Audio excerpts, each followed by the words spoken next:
বুধবার দুপুরে পরিচালক অনিক দত্তের অস্বাভাবিক মৃত্যু ঘটে। 11 নম্বর হিন্দুস্তান পার্ক এই সাদা বহুতল বাড়িতেই শেষবারের জন্য এসেছিলেন পরিচালক অনিক দত্ত। সূত্রের খবর, এটি তার প্রাক্তন স্ত্রীর বাড়ি। বাড়ির ছাদ থেকে পড়ে অত্যন্ত সংকটজনক অবস্থায় তাকে নিয়ে যাওয়া হয় হাসপাতালে। চিকিৎসকরা সেখানে তাকে মৃত বলে ঘোষণা করা হয় এবং পুলিশি সূত্রের খবর, অনিক দত্তের বাড়ি থেকে উদ্ধার হয় একটি সুসাইড নোট। কি লেখা ছিল সেই নোটে, সেই বিষয়ে এক্ষুনি কিছুই জানাতে চাননি কলকাতা পুলিশ। একটা সুইসাইড নোট আমরা পেয়েছি, কিন্তু ওটা এক্ষুনি বলা যাবে না ওর ভেতরে কি আছে। আরো আমরা সব দিক খতিয়ে দেখছি, কেন উনি করলেন, এর পেছনে কি কারণ আছে, এটা তদন্তের বিষয় আছে। এটা তদন্ত করে জানা যাবে, সময় লাগবে।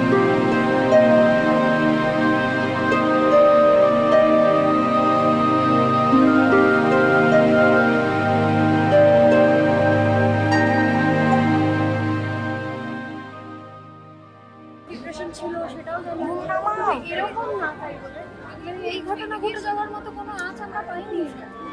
এই ঘটনা ঘটে যাওয়ার মতো কোনো আঁচ আমরা পাইনি। এটা অবিশ্বাস্য, ভয়ঙ্কর লাগছে।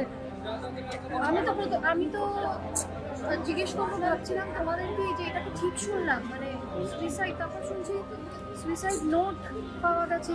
এটার সম্পর্কে তো আমিও বুঝতে পারছি না এতটা এইরকম, মানে যদি সত্যি হয়ে থাকে যে যেটা শুনছি, তাহলে এটা আমাদের গোটা ইন্ডাস্ট্রির লজ্জা।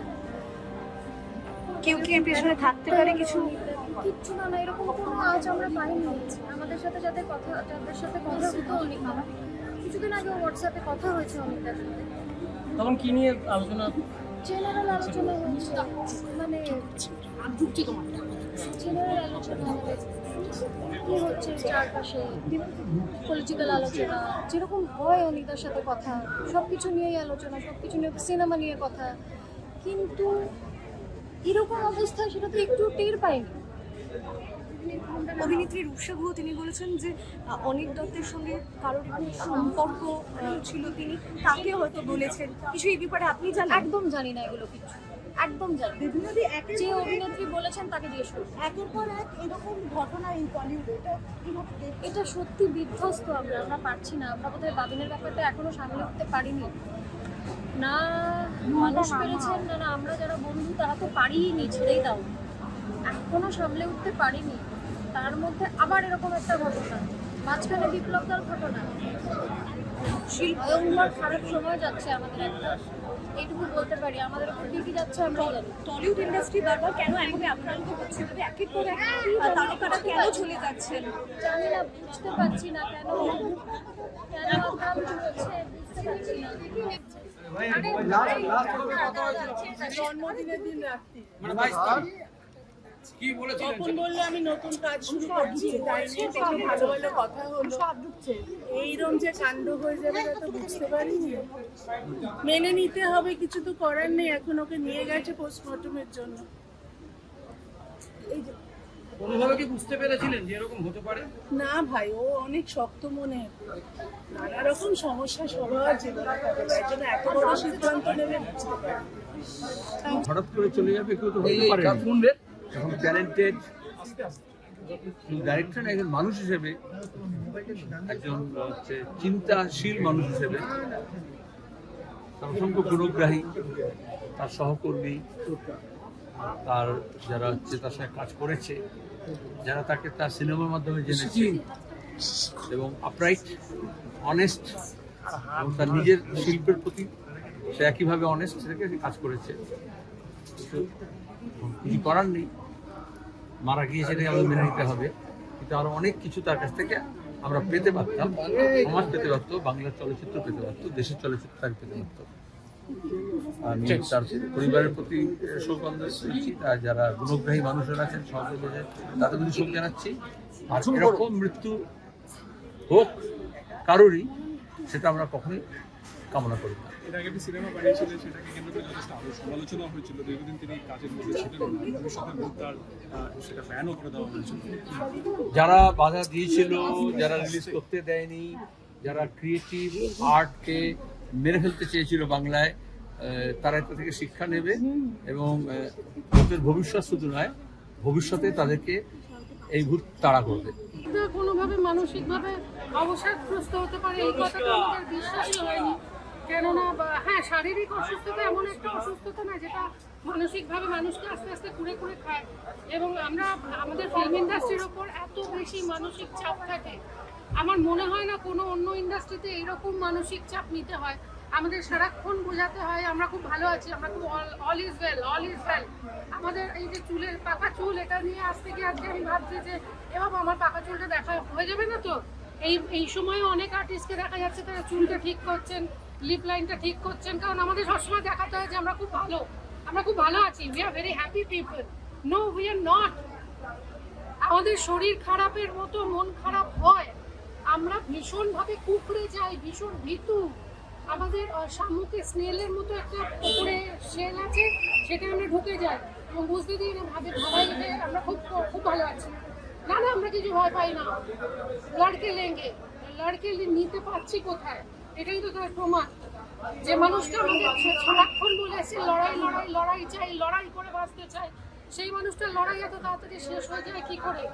এটা মনে হয় একটা সামাজিক চাপ যেটা আমাদের নিতে হয়, প্রতিনিয়ত নিতে হয়। আপনি যে প্রত্যেকটা আর্টিস্টকে জিজ্ঞাসা করুন তাদের কতটা মানসিক চাপ নিতে হয়। আজকে এখানে আসতে গিয়েও প্রত্যেককে ভাবতে হয়েছে জামাটা ঠিক আছে তো, আমি ঠিক জামা পরে যাচ্ছি তো, এই জামাটা রিপিট হয়ে গেল না তো। মানে একটা মানুষকে শোকও ঠিক মতো করে করতে দেওয়া হয় না। এটা কিন্তু খুবই দুর্ভাগ্যজনক। আমাদের সারাক্ষণ প্রমাণ দিতে হয় আমাদের চরিত্র খুব ভালো আছে, মানসিক স্বাস্থ্য খুব ভালো আছে, আমাদের কোনো রোগ হয়নি। অনিক দত্ত যেদিন ওই হঠাৎ করে, এটা কেউ জানতো না, কেউ এটা আশা করেনি, মানে কেউ প্রস্তুত ছিল না এরকম একটা ঘটনা ঘটবে। ফিল্ম ফেস্টিভ্যাল চলার সময় হঠাৎ করে অনিক দত্ত একদিন ফিল্ম ফেস্টিভ্যালের একটা সেমিনারেই বলে দিলেন যে পৃথিবীর আর কোথাও এই জিনিস হয় না যে আমাদের পশ্চিমবাংলায় হয়, ফিল্ম ফেস্টিভ্যালে মুখ্যমন্ত্রীর এতগুলো ছবি।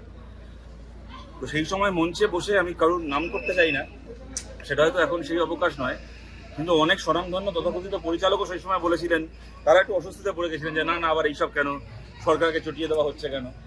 তো আমার মনে আছে তখন অনিক দত্তকে অনেকে প্রশ্ন করেছিলেন যে এর ফলে আপনি যে মুখ্যমন্ত্রীকে নিয়ে, তৎকালীন মুখ্যমন্ত্রী তাকে নিয়ে আপনি যে কথাটা বললেন, এরকম চ্যালেঞ্জ করলেন, এরপরে আপনার কোনো অসুবিধা হবে না কাজ করতে পশ্চিমবাংলায়? আমার এখনো মনে আছে অনিক দত্তর উত্তরটা। উনি বলেছিলেন যে কেউ মাথা নিচু করে মার্সিডিজ চড়ে, আর কেউ মাথা উঁচু করে মারুতি গাড়ি চড়ে। দরকার হলে আমি সারা জীবন মাথা উঁচু রেখে মারুতি গাড়ি চলবো, রিক্সা চলবো, তাও ভালো, আমার মাথা নিচু করে মার্সিডিজ চড়ার দরকার নেই। এবং সত্যি ওই টার্মসেই নিজের জীবনটা উনি কাটিয়েছেন। তারপরও বিভিন্ন সময়, ভবিষ্যতের ভূত সিনেমার সময়, অপরাজিতর মতো একটা ছবি যেটা গোটা পৃথিবীতে সমাদৃত হলো, কিন্তু তার নিজের শহরে ফিল্ম ফেস্টিভ্যালে সেটাকে দেখানো হলো না, নিজের শহরে সেটা নন্দনে দেখানোর সুযোগ দেওয়া হলো না। এত কিছু হয়েছে ওনার ওপর। এরকম ঘটনা ঘটেছে আপনারা জানেন, গত লোকসভা ভোটের দিন ওনার নামে ওখানকার লোকাল পাড়া তৃণমূলের কিছু লোকজন থানায় এফআইআর করে থেকে শুরু করে, যাই হোক এখন হয়তো এগুলোকে নিয়ে আলোচনা করার সময় না, কিন্তু আমি এইটা বলছি যে এত রকমভাবে চাপ দেওয়ার চেষ্টা হয়েছিল, এত কিছু হয়েছিল, কিন্তু কখনো একটা দিনের জন্য কখনো কম্প্রোমাইজ করেন। উনি অপরাজিত বলে সিনেমা বানিয়েছিলেন, সত্যি অনিক দত্ত অপরাজিতই ছিলেন। যদি একটা শব্দ ওনার ক্ষেত্রে ঘটে তা হচ্ছে এইটা, অপরাজিত।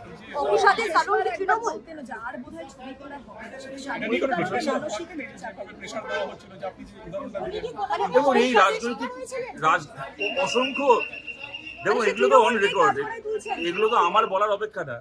উনি যে অসম্ভব রকমের, আগের সরকারের সময় উনি যে অসম্ভব রকমের বাধার সম্মুখীন হয়েছিলেন এটা ঘটনা, কিন্তু সেই বাধার জন্য উনি ডিপ্রেসড হয়েছিলেন বলে আমার মনে হয় না। উনি সেই কারণে ভেঙে পড়ার মানুষ নন। নিশ্চয়ই হয়তো ওনার কিছু মানসিক যন্ত্রণা অন্যান্য কারণে থাকতে পারে, শরীর স্বাস্থ্য নিয়ে থাকতে পারে। উনি খুবই অসুস্থ ছিলেন, এটা ঘটনায় কদিন আগেই এই আমৃতেই খুব ক্রিটিক্যালি অসুস্থ হয়ে একদিন মাঝ রাত্রিবেলা ফোন করলে যে নিঃশ্বাস নিতে পারছি না, আমরা অত রাত্রিবেলা আবার সে কয়েকজনকে পাঠিয়ে অ্যাম্বুলেন্সের ব্যবস্থা করে আনা হলো। যাই হোক খুব, এবং যে কথাটা আপনি বললেন যে মাঝে মধ্যে কথা বলেই বলতেন যে আমি আর তো সিনেমা করতে পারবো না, কেননা উনি গত লাস্ট যে সিনেমাটাও করলেন যতকাণ্ড কলকাতায়, খুব কষ্ট করে ছবিটা ওনাকে কমপ্লিট করতে হয়েছিল। অর্ধেক সময় উনি শুটে যেতে পারেননি, বাড়ি থেকে ভিডিও কলে আর কি মানে নির্দেশনা দিয়েছিলেন, কার্যত পরিচালনা করেছিলেন, পরে পোস্ট প্রোডাকশনে ছিলেন। তো কিন্তু আবার এটাও বলছি, আবার ইদানিংকালে একটু সেরে উঠছিলেন আস্তে আস্তে। ওনার সাথে কথা হচ্ছিল, আমি জানি হাসানদার সাথে কদিন আগেই কথা হলো পরের ছবিটা করার জন্য। উনি খুব উৎসাহ নিয়ে তার প্রি প্রোডাকশনের কাজ শুরু করবেন, সব কথা হলো। তারপরে এরকম একটা ঘটনা ঘটলো, আর কি বলবো।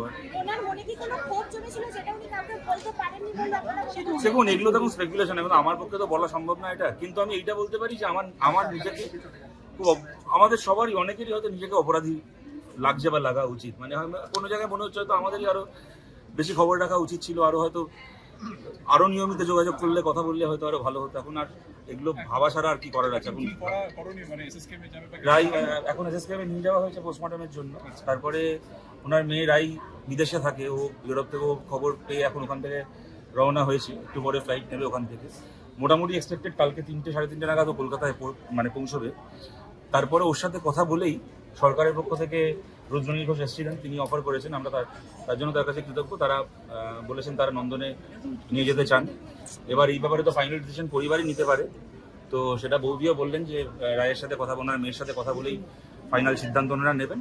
যাই হোক, তারা মিলে যা ঠিক করবেন সবাই মিলে সেটাই হবে। কিন্তু যা হবে কালকে 3টে সাড়ে 3টের পরে। কখন খবর পেলে?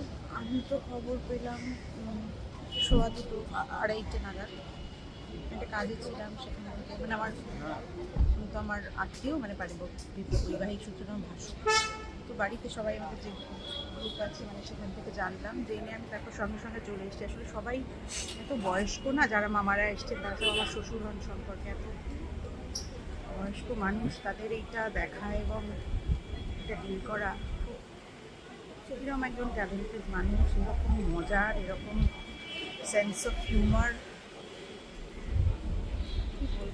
যদি আমরা অনেকভাবে শুনছি অসুস্থ ছিলেন, পড়ে গেছেন নাকি ঝাঁপ দিয়েছে। তো ছিল না, সেটা হ্যাঁ। তো আমরা কেউ কিছু আমরা তো দেখিনি, আমরা তো হ্যাঁ। স্পটে ছিলাম না, সেটা তো সব পোস্টমর্টেম হয় না। শোনা যাচ্ছে সুইসাইড নোট পাওয়া গেছে একটি, না সেটা সে বিষয়ে এখনো কিছু জানি তাতে লেখা আছে নাকি মানে নিজের ইচ্ছাতেই মৃত্যু। না, সেটা আমি এখনো জানি না, সরি আমার অজ্ঞতা, আমি জানতে পারলে নিশ্চয়ই জানাবো, সেটা এখনো পর্যন্ত জানি না। কালকে ওর মেয়ে আসছে, রাইয়া তো দূরে থাকে বেঁচে, ও আসুক, তারপরে আর কি, আর তো কিছু করার নেই, আর খুব স্যাড একটা। তোমরা যেরকম খবর পেয়ে এসেছো, আমিও সেরকম খবর পেয়ে, আমি একটু দূরে ছিলাম, আসতে একটু দেরি হলো। আমি মানে খুবই শকের মধ্যে আছি। শুনলাম ছাদ থেকে নিচে পড়ে গেছেন, এখন সেটা কি ব্যাপার, কি বৃত্তান্ত আমি জানি না। মানে এটা একটা সাংঘাতিক ব্যাপার। অনিকদার মতো একটা লড়াকু লোক, সারা জীবন সিস্টেমের বিরুদ্ধে লড়াই করেছেন, সরকারের বিরুদ্ধে কথা বলেছেন, তদানীন্তন সরকারের বিরুদ্ধে, নিজের স্ট্যান্ডে নিজের শর্তে গোটা জীবনটা কাটিয়েছেন। কি হয়ে গেল, এত ভালো ভালো কাজ ওনার করার ছিল এখনো। যদি কখন খবরটা পেলে, এবং যেটা নানানভাবে শোনা যাচ্ছে যে উনি ছাপ দিয়েছেন এবং সুসাইড নোট রয়েছেন। আমিও তো শুনছি যে ছাপ দিয়েছেন, এখন আমি কি করে বলবো, মানে আমিও খবর শুনে ছুটে চলে এসেছি। উনি রাজার মতো থেকেছেন, নিজের মেজাজে থেকেছেন, রাজার মতো ওনার বিদায়টা যেন হয়, এটাই, আর কিছু বলার নেই আমার। অসুস্থ ছিলেন এইটুকু বলতে পারি, এর আগে কিছু বলবো না। এর আগে দেখুন, আমার সে জামাই হয় সম্পর্কে, তো তিনি অসুস্থ ছিলেন এইটুকুই বলতে পারি। এর আগে ঠিক নয়, এর আগে কিছু। হ্যাঁ, কালকে দিদিভাই এসে যাবে, ও স্টার্ট করছে, স্টকহোমে আছে, ও কালকে এসে পৌঁছে যাবে। এলেই তারপর যা আছে সেগুলো হবে আর কি। পোস্টমর্টম বডি আসবে এবং যা হোক আর যা করা সেগুলো ওরা তারপরেই হবে। আজকে তো বডি দেবে না, আজকে পোস্টমর্টম হবে কি সানসেটের পরে তো সাধারণত হয় না। তবে ওখানে ওই যে অ্যাক্টিং করে কি না, রুদ্রনীল, উনি বললেন যে হ্যাঁ আজকে হয়ে যাবে, কালকে ডেড বডি দেবে। আর তো কিছু ভালো কিছু খবর হলে কি বলবো বলুন, ভালো খবর তো নয়। চলে গেছেন, সে যখন চাকরি করে তখন থেকে আমি তাকে চিনি, আমার ভাগ্নির সঙ্গে প্রেম ভালোবাসা, বিয়ে হলো তার 1989-এ। ভালো লাগে চোখের সামনে চলে যেতে।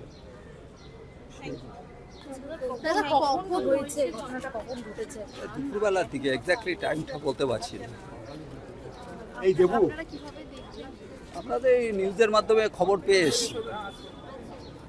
ওনার এই পড়ে যাওয়ার ঘটনাটা কটা নাগাদ ঘটেছে? এটা এক্স্যাক্টলি টাইমটা আমি ঠিক বলতে পারবো না, আমি জাস্ট এই দুর্ঘটনার খবর শুনে এসেছি। উনি কি সেই সময় বাড়িতে একা ছিলেন? বাড়িতে ছিলেন, এখন আর কে ছিলেন বলতে পারছি না। আচ্ছা, সুইসাইড নোট পাওয়া গেছে। সুইসাইড নোটে কি লেখা আছে? হ্যাঁ, কি লেখা আছে? এটাও আমি ঠিক সঠিক জানি না, মানে ওনার এই খবর শুনে এসেছি, জাস্ট খবর নিতে। ডাক্তাররা মৃত ঘোষণা করে। তো এটা নিয়ে আমরা একটা আনন্যাচারাল ডেথ টেস্ট করেছি, এটার ইনভেস্টিগেশন হচ্ছে। ওনার আমরা পোস্টমর্টেম করাবো। এছাড়া এখানে আমাদের সায়েন্টিফিক উইং এসছে, কিছু স্যাম্পেল কালেকশন করেছে। এখানে আমরা ফরেন্সিকও এই জায়গাটা করাবো। কোনো সুইসাইড নোট রিকভারি? একটা সুইসাইড নোট আমরা পেয়েছি, কিন্তু ওটা এক্ষুনি বলা যাবে না ওর ভেতরে কি আছে। আরো আমরা সব দিক খতিয়ে দেখছি। কোনো ফাউল প্লে আপনারা কিছু পেয়েছেন? এটার কেন উনি করলেন, এর পেছনে কি কারণ আছে, এটা তদন্তের বিষয় আছে। এটা তদন্ত করে জানা যাবে, সময় লাগবে। লাস্ট কোয়েশ্চেন, বাড়িতে উনি যে ফ্ল্যাটে এসেছিলেন ওনার ওয়াইফ সেই সময় এখানে ছিলেন ফ্ল্যাটে? ওনার ওয়াইফ ছিলেন বাড়িতে, কিন্তু উনি বাড়িতে ঢুকেছিলেন, কিছুক্ষণের জন্য এসেছিলেন। সেটা এক্স্যাক্টলি উনি আসার পরে কি হয়েছিল, আমরা যেটা এখন অবধি পেয়েছি, উনি অন্য কোনো একটা জায়গায় থাকছিলেন, বাড়িতে এসেছিলেন। তো সেটা এখন আমরা খতিয়ে দেখছি। আমরা এখনো অবধি এরকম কিছু জানতে পারিনি। এটা ইনভেস্টিগেশন আমরা এখন করে দেখছি। এটা পরে সাবসিকুয়েন্টলি আমরা আশা করি। উনি যখন ছাদে উঠছেন বা সিসিটিভি ফুটেজ পড়ার পরে সশব্দে উনি যখন পড়েন, তখন এখানে 2-4 জন পথচারীও আসেন, এই বাড়ির যারা কিছু রেসিডেন্টও ছুটে আসে, কিন্তু ওনাকে একদম ছাদ থেকে কেউ লাফাতে দেখেছে কিনা সেরকম আমরা পাইনি। কিন্তু পড়ার পরে যখন আওয়াজ হয়, তখন লোকে এটার একটু সচেতনতা একটু এদের ইয়ে হয় যে কিছু একটা ঘটনা ঘটেছে, কিউরিয়াস লোকজন আছে, তখন দেখতে। ডিপ্রেশনের মধ্যে উনি কাটাচ্ছিলেন এমন কিছু? এগুলো সব তদন্তের বিষয়, এক্ষুনি বলতে পারবো। এগুলো বলা সম্ভব নয়, খোলা ছিল কি না ছিল সেগুলো আমরা সব দিক খতিয়ে দেখছি। তদন্তের জন্য আনন্যাচারাল ডেথ কেস আমরা করেছি, তার জন্য যা যা দরকার সেটা ফেজে ফেজে সব জিনিসগুলো আমরা করব। বয়ান রেকর্ড করব, আরো আমাদের এখানে ফরেনসিক হবে, পোস্টমর্টেম হবে। তো তদন্ত চলছে। কতলা থেকে ছাত্রে কোনো কমপ্লেন স্যার, কোনো কমপ্লেন এখন অবধি পাইনি আমরা। আপনারা ইউডি কেস করেছেন? Thank you. বলছি কটার সময় উনি বাড়িতে ঢুকেছিলেন, যদি একটু টাইমটা বলেন আজকে এখানে? একটার কিছু পরে। একটা পরে এসেছিলেন। বডি রিকভার কটা ইনসিডেন্টের টাইমটা? একটার কিছু পরে, 1:10 বা এরকম 15 এরকম। ঠিক আছে, থ্যাংক ইউ। Thank you.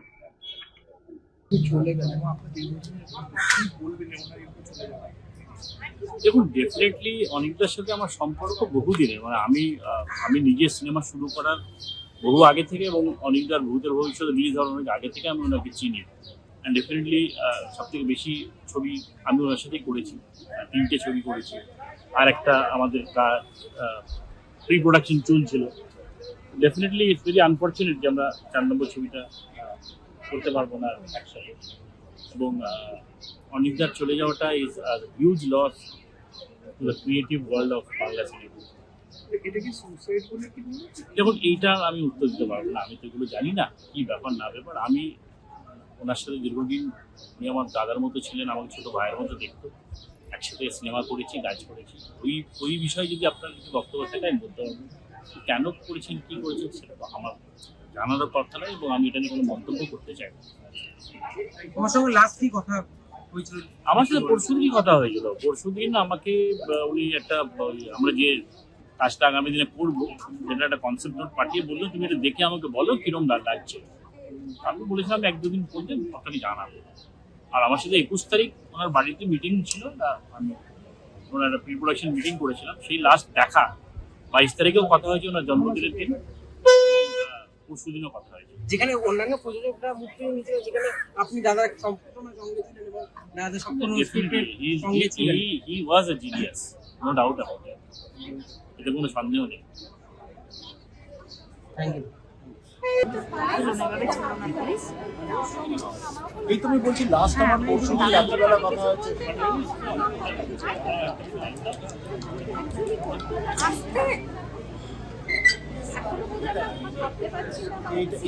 এটা ঘটেছে, এটা জাস্ট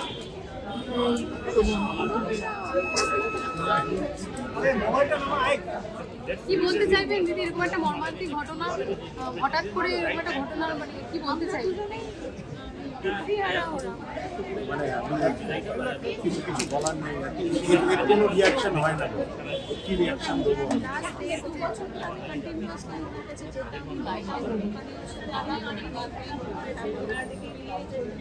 আর আমি 2007 থেকে চিনি, মানে 19 বছর। উনি গাইড করতেন, উনি একটু বকতেন, উনি দরকার হলে আমরা ওনাকে বকতাম। আমরাও দরকার হলে বকতাম। উৎসব বুঝতে পেরেছিলেন যে এরকম এটা মানুষ- বোঝা সম্ভব? না না এটা কেউ বুঝতে পারে বলে আমার মনে হয় না। কখনো কোনো কারণে ওরকম অ্যাকিউট অবসাদ কিছু ছিল না যাতে দেখো, মন খারাপ প্রত্যেকটা লোকের। আমরা যে সময়ের মধ্যে দিয়ে যাচ্ছি সেখানে কে একেবারে বলতো মানে মাইন্ড স্পেসেতে ভীষণ হ্যাপি। আর যদি একজন মানুষ চিন্তা করেন, তার যদি মাথাটা শার্প হয়, তার যদি বুদ্ধিবৃত্তি মেরিট বেশি সামনে থাকে, এগিয়ে এসো না। তাহলে তার তো আরো এইদিকে ক্যামেরা ডিস্টার্ব থাকার কারণ আছে। সে ভাবছিলেন একদম মানে ফিল্মের ব্যাপারে ওনার যে এবং একটা ছবি নিয়ে কথা হচ্ছিল, ওইটা উনি কেন করতে পারবেন না সেটার পেছনে ওনার যে লজিকটা ওয়াজ ভেরি ক্লিয়ার, কোনো কনফিউশন নেই যে কেন করতে পারবেন না। মানে so, কিছু টলিউডে পরপর তো এরকম আত্মঘাতী মৃত্যু হলো, রহস্যজনক মৃত্যু হলো, কোথাও কি মনে হচ্ছে যে টলিউড কোথাও অনেক কিছু হারিয়ে ফেললো? দেখো, অনেকবার চলে যাওয়ার সঙ্গে সঙ্গে বাংলা ছবি একটা বাঙালি আনা হারালো, একটা বাংলা ফ্লেভার চলে গেল। এই বাংলা ফ্লেভারটা বিকজ অনিক দত্ত উনি ওটা আমাদের সঙ্গে কথাবার্তা যখন হতো তখন এটা বলতেন যে আমি বাংলা ছবি বানাই না, আমি বাঙালির ছবি বানাই। বাংলা ছবি মানে সেটা যে ওনার সীমাবদ্ধ থাকবে না যে একটা রিজিয়নের মধ্যে।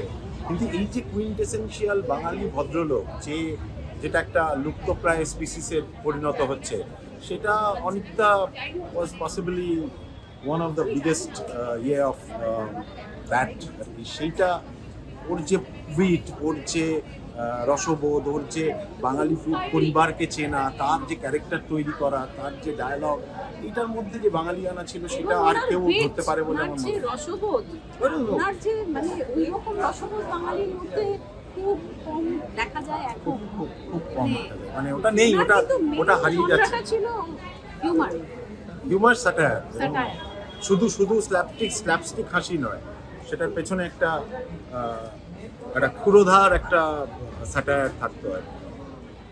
এবং ফিল্ম মেকিংটাকে কিন্তু উনি শুধু একটা প্রফেশন হিসেবে দেখতেন না, ওনার বাড়ির কাজের মতো। মানে উনি কি টাকা পয়সা খরচা হলে তাদের একটা বেশি টাকা খরচা সেভ করা যায়, অতটা মানে প্রচন্ড রকম ভাবে কমিটেড থাকতেন।